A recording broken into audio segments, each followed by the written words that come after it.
Hi guys, it's Geekonomics here. This video is particularly for my Year 10 GCSE economists who have been looking in recent weeks at economic growth. And some of the work which I've sent you this week is to do with the costs and benefits of economic growth. So I just wanted to take a few moments to talk about the specific, or at least a few of the specific benefits and costs. These are by no means finite lists, but it should give you a little bit of a steer with regard to the question which I have set you for your homework this week. Okay, so without further ado, let's get to it and let's have a little look, first of all, at the benefits of economic growth. So number one on the list is an increase in standards of living, or living standards. Now, of course, you students will probably ultimately enjoy a higher standard of living than your parents, and your parents probably are enjoying a higher standard of living than their parents, and that's generally the way things tend to go. And we measure standard of living really by looking at something called GDP per capita. So the gross domestic product divided by the total population of a nation. That gives us a figure of GDP per person, or per capita in effect. Now that's not it's a slightly crude measure. However, it does give us a bit of an indicator as to the general standard of living in an economy.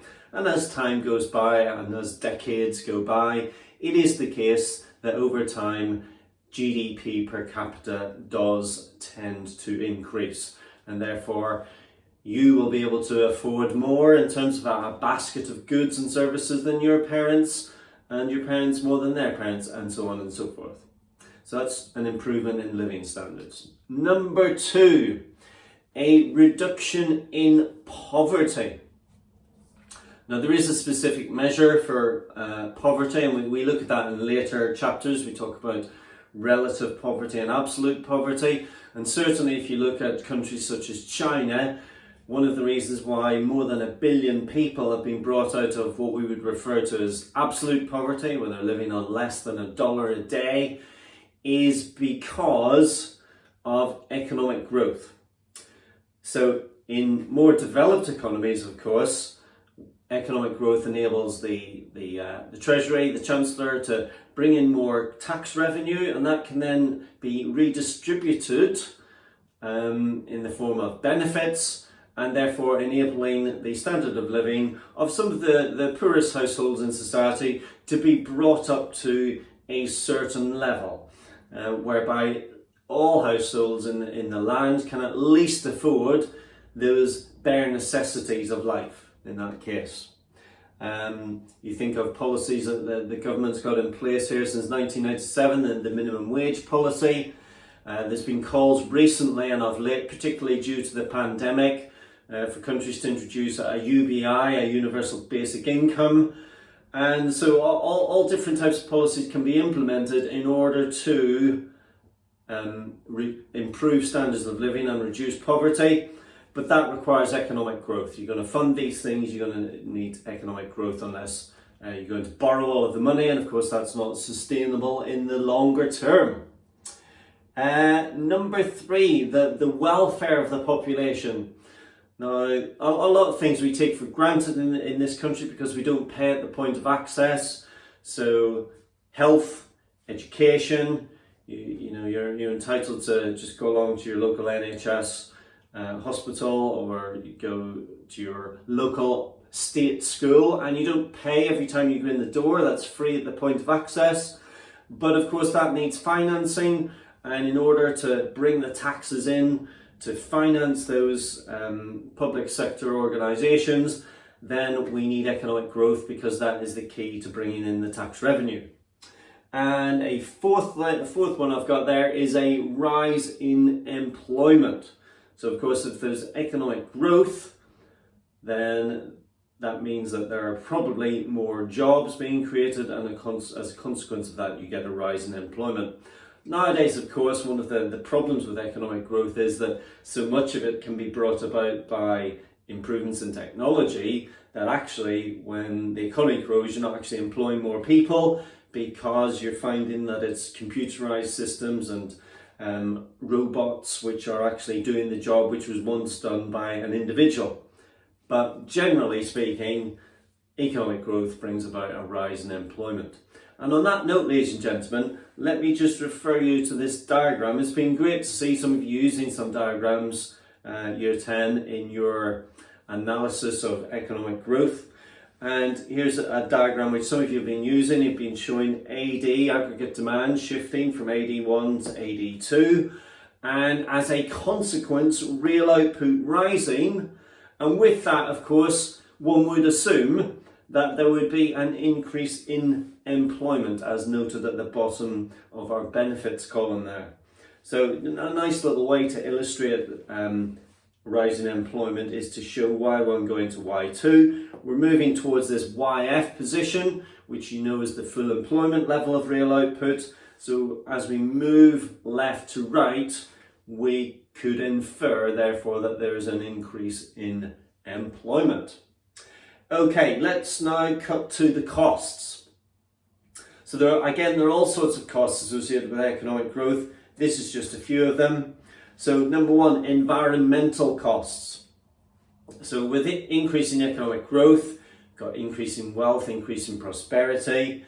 Nowadays, lots of households have 2 cars rather than just one. So that generates pollution. We've got more cars on the roads. So that generates congestion, which ultimately leads to more pollution. And so environmental damage and environmental costs is one of the often cited costs of economic growth. You think of the resource-rich countries such as China and Australia, where they mining these raw materials and of course using them up at a rapid rate of knots. And so whilst you're growing global economies, you're also depleting the non-renewable resources, which is number 2 there. Number 3, a lower quality of life. It's an interesting one. I think one of the benefits of the pandemic and the lockdown has been that people have been able to kind of reassess their priorities and think about what is really important. And is it going to work in order to finance maybe monies which are required for this activity, that activity, this loan and that loan, or is quality of life more important?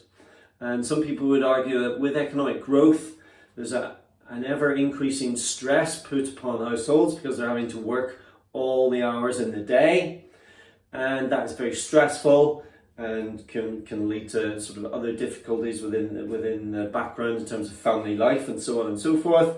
So quality of life is an interesting one. On the one hand, an increase in standard of living, but on the other hand, it's a balancing act, isn't it? You've got to weigh that up. Again, there's an opportunity cost there, because the longer you spend in work, then the less time you have at home. Number 4, inequalities of income and wealth. Again, we've talked about this when we look at market economies and so on, but one of the problems is that resources often can be owned, particularly if we're looking at developing nations, resources can often be owned by the few, and as a consequence of economic growth, they get more and more well off, their standard of living increases, but that doesn't trickle down to other people in society, and so the gap between the rich and the poor tends to get wider. And then finally, inflation. With economic growth, we see inflation, or at least in theory. It's interesting that globally, in the last, probably 10 years, we've had lots of economic growth around the world and not really seen any major inflation problems. However, if you're modelling this, again, another great tool to use in this diagram, AD shifting to AD2, and you can see that there's an uptick there, there's an upside pressure in terms of the price level and the inflationary pressure as we close in on this full employment level of output. It's remarkable to think, isn't it, ladies and gentlemen, that not so long ago, 12 weeks ago, we were almost at this YF point, and now we're going to be some way back down here towards the Y1 level. So the job of the government and the Chancellor and the Bank of England is to get together and to try and move us back towards this full employment level of output, which I'm sure will be no easy task. Okay, ladies and gentlemen, that's it for this particular video, my year 10s. If you've got any questions, obviously you can get in touch via the usual ways on It's Learning, or drop me a comment on the video below. Bye for now.